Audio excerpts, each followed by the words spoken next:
Hi guys, Aston here from Aston Interactive, and today's video is a bit of a different one because I'm going to show you how I make my videos. And this was inspired by Zan, who gave us a video editing session for the Kahau Indigenous e-commerce program that I'm on.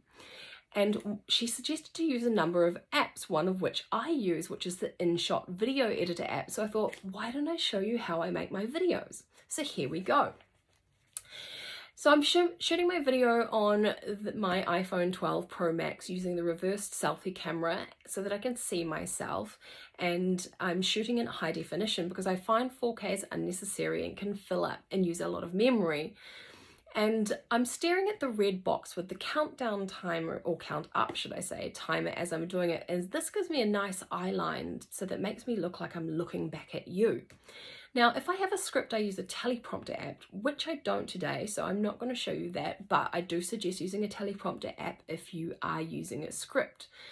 And I'm literally sitting in front of this blue screen, which is a fitted sheet coloured blue, and behind it is a blue rug to stop the light from coming in behind. Now, with the InShot video editor app, there is a cutout function that you probably don't need this, but I have blonde hair and my walls are very similar to my hair colour, so I use the blue screen. And I'm also old school because I've got a master's degree in filmmaking and I'm just used to it. So either way, it's a blue screen or background, but this is how I do it. And once you've made, you're happy with your video, I then use the photos. I then go into the Photos app and I retouch the video, and sometimes this is just for color correction, and sometimes just the retouch is fine, but other times I might like to crush the blacks and push the whites a bit, which is just like an old school technique that I'm used to using. And from here, once I'm happy with the color and the contrast, I then push it into the AirBrush video app, which is a sneaky little app which makes my complexion look better. And what I'll do is I'll import the video and I'll smooth my face, not too much, otherwise it can look really, really fake. And then I also like to brighten my eyes. Now this isn't necessary, but it's something that I like to do.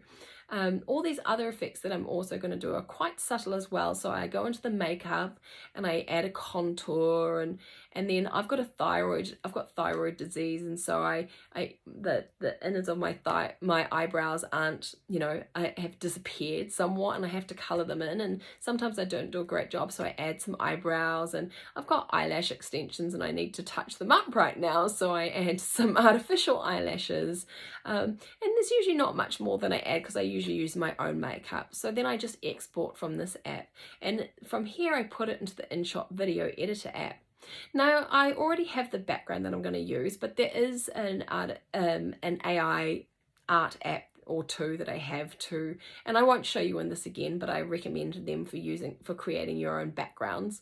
But once in the InShot video editor app, I import the background image first, and this is because I'm on blue screen. So I put the background image, and I know roughly how long my video is before I'm importing it, so then I drag the background out as long as it is, and then I press picture in picture and I import the video where I'm talking, and this is me on the blue screen, and I resize it to the size that I want.